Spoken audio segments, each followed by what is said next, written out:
चलिए जानते हैं यूपी की 25 बड़ी खबरों को सिर्फ 5 मिनट में। पर अभी तक इस वीडियो को लाइक नहीं किया तो वीडियो को लाइक कर दीजिए और इस चैनल को सब्सक्राइब कर दीजिए।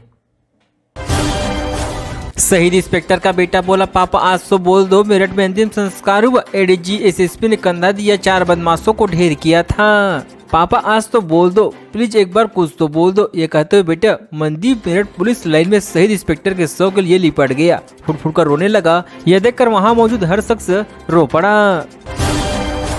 महाकुंभ में देवकी नंदन बोले, योगी मोदी से दीक्षा लिए बिना नहीं जाएंगी। सैटेलाइट से दिखी कुम्हारी नगर, अखाड़ों में साधु संतों ने तलवार लहराई। महाकुंभ में देवकी नंदन ठाकुर ने प्रेस कॉन्फ्रेंस कर कहा कि हमारी बहन बेटियों को स्कूलों में नचाई जा रही है। हमारी संस्कृति अब भी आजाद नहीं हुआ। इस बात को आगे बढ़ाने के लिए हमने सनातन बोर्ड चाहिए। योगी जी और मोदी जी इस कुंभ के और हमारे साथ मौजूदा अखाड़ों के पीठाधीश्वर आचार्य यजमान बढ़िया तो दक्षिणा भी अच्छी मिलेगी।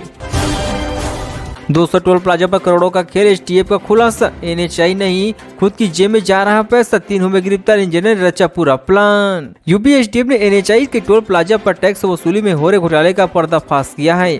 लखनऊ एसटीएफ टीम ने मंगलवार रात मिर्जापुर की अतरेला के टोल प्लाजा पर छापा मारकर 3 लोगों को पकड़ा है। महाकुंभ में मंत्रियों के नाम पर दुकान बेच रहे दलाल 10 लाख तक कीमत वसूल रहे। एक ने कहा, मंत्री नंदी मेरे करीबी, कैमरे का पूरा खुलासा। यह दावा कि प्रयागराज महाकुंभ में दुकानों को ब्लैक में बेचने वाले मधुप्रिय फाउंडेशन के डायरेक्टर डॉक्टर पी.के. श्रीवास्तव का है। वो खुद को यूपी सरकार के मंत्री नंद गोपाल नंदी की मौसी से जुड़ा बताता है। वन मंत्री को 25 किलोमीटर दूर पहुंचने में लगे 50 दिन। मंत्री अनुज सक्सेना ने रेस्क्यू ऑपरेशन का जायजा किया। 10 किलोमीटर दूर मिला नए फुट मार्क्स।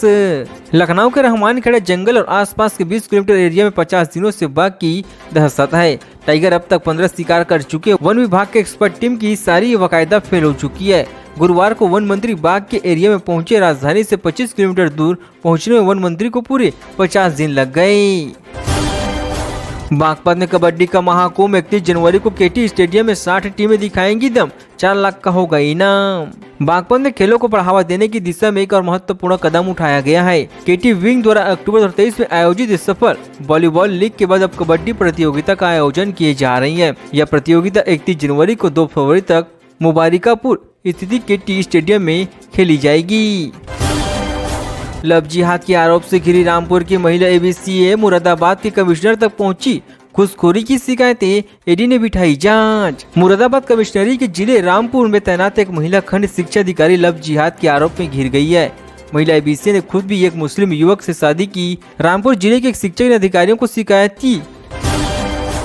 मेरठ में मुस्लिम युवक ने हिंदू लड़कियों को छोड़ा। राहुल बनकर पीछा करता था 100 दिन, दोस्तों का ऑफर देता था, भीड़ ने पकड़ कर पीटा।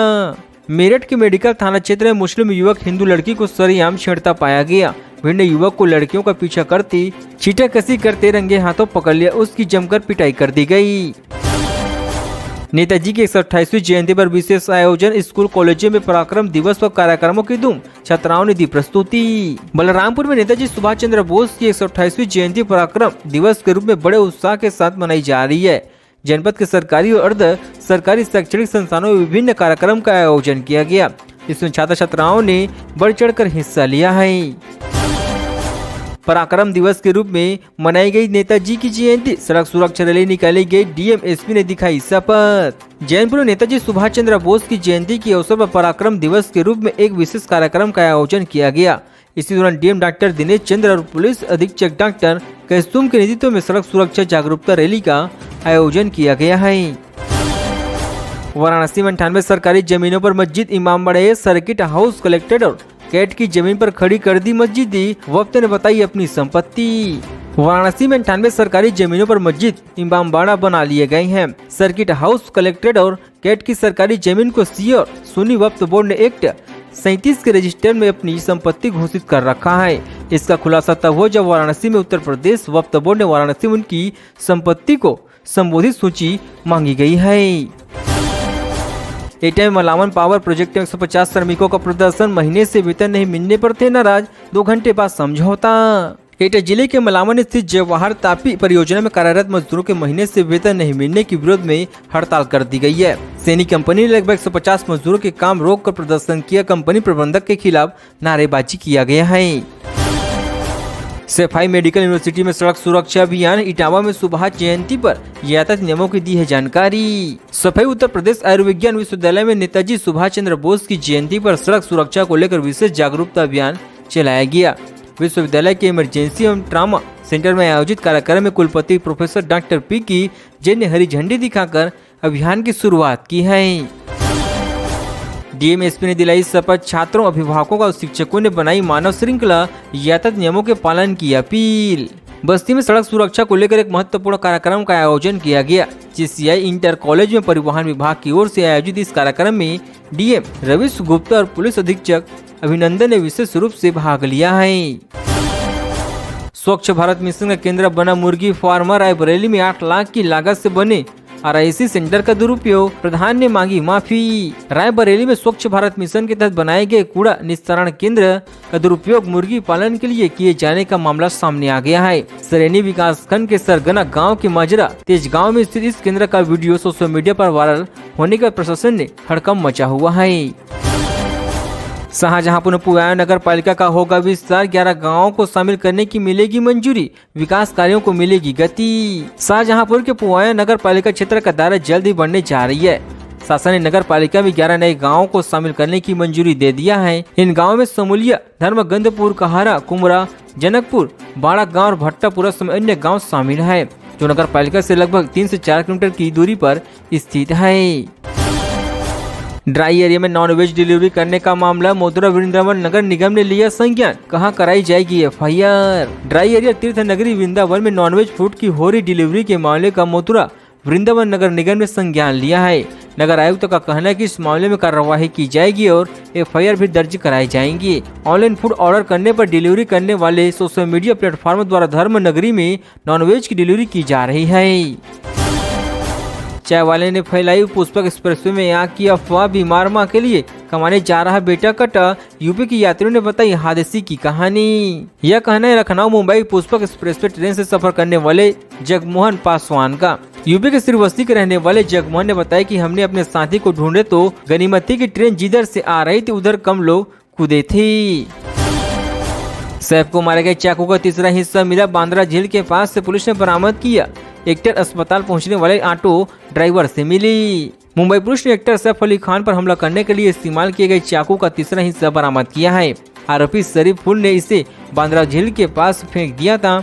इससे पहले चाकू का एक हिस्सा घटनास्थल के पास पाया गया था। वहीं 2.5 इंच लंबे चाकू का दूसरा हिस्सा एक्टर के शरीर के अंदर से सर्जरी के दौरान निकाला गया। ट्रम्प का ऐलान, H1B वीजा बंद नहीं होगा, कहा अमेरिकी को टैलेंट की जरूरत, अगले महीने मोदी ट्रम्प की मुलाकात संभव। अमेरिकी राष्ट्रपति डोनाल्ड ट्रम्प ने बुधवार को H1B वीजा पर भारतीयों के लिए बड़ी राहत का ऐलान किया है। NYT के मुताबिक ट्रम्प ने कहा कि ये वीजा बंद नहीं होंगे, अमेरिका को टैलेंट की जरूरत है। उन्होंने कहा कि हमें सिर्फ इंजीनियर नहीं चाहिए, अन्य जॉब के लिए भी बेस्ट प्रोफेशनल आने वाले चाहिए। ये अमेरिका को ट्रेनिंग भी देंगी। भारत ने 7 विकेट से जीता पहला T20। इंग्लैंड के खिलाफ 133 रन का टारगेट 12.5 ओवर में चेज किया। अभिषेक ने 8 छक्के लगाए। भारत ने इंग्लैंड के खिलाफ पहला T20 मैच 7 विकेट से जीत लिया है। कोलकाता के ईडन गार्डन्स स्टेडियम में इंग्लैंड के पहले बैटिंग की टीम 132 रन ही बना सकी। भारत ने 12.5 ओवर में ही 3 विकेट खोकर टारगेट हासिल कर लिया। यूपी, राजस्थान समेत 5 राज्यों में बारिश की संभावना। दिल्ली में कोहरे से कई उड़ानों में देरी। जम्मू कश्मीर बर्फबारी से सड़कें हुए बंद। दिल्ली एनसीआर बुधवार को देर रात हल्की बारिश हुई है। इससे गुरुवार सुबह घना कोहरा छाया रहा। कोहरे के कारण इंदिरा गांधी अंतर्राष्ट्रीय हवाई अड्डे पर कई उड़ानें देरी से पहुंची है। मौसम विभाग ने कहा कि आने वाले दिनों में दिल्ली में ठंड बढ़ सकती है। जयशंकर बोले, अमेरिका से अवैध प्रवासी भारतीयों की वापसी को तैयार। अमेरिकी विदेश मंत्री से चर्चा की। 18,000 भारतीय निकाले जाने हैं। अमेरिकी दौरे पर गए विदेश मंत्री एस जयशंकर ने बुधवार को कहा कि हम अमेरिका में अवैध रूप से रह रहे भारतीय नागरिक की वापसी के लिए तैयार हैं। विदेश मंत्री ने इस मुद्दे पर भारत के रुख को स्थिर और सैद्धांतिक बताया है। जयशंकर ने इसे लेकर अमेरिकी विदेश मंत्री मार्को रूबियो से बात किया है। सेंसेक्स में 200 अंकों से ज्यादा की तेजी, 76,600 पर कारोबार कर रहा। निफ्टी भी 50 अंक चढ़ा। एफएमसी और बैंकिंग शेयरों में गिरी। शेयर बाजार में यहाँ जानी 23 जनवरी को बढ़त देखने को मिली है। सेंसेक्स 100 अंकों से ज्यादा की तेजी के साथ 76,500 के स्तर पर कारोबार कर रहा है। वहीं निफ्टी भी 50 अंकों की ज्यादा की बढ़त है। ये 23,200 के स्तर पर कारोबार कर रहा है। आज सोने चांदी में गिरावट, सोना 58 रुपए गिरकर 80,126 पर आ गया। चांदी 90,713 रुपए प्रति किलोग्राम बिक रही। सोने चांदी के दाम में आज यानी 23 जनवरी को गिरावट है। Indian bulletin and jewellers association की वेबसाइट के अनुसार 10 ग्राम 24 कैरेट सोने का भाव 58 रुपए गिरकर 80,126 पर आ गया है। इससे पहले कल यानी बुधवार को सोने के भाव 80,194 रुपए प्रति 10 ग्राम और टाइम वहीं पर बनाया था।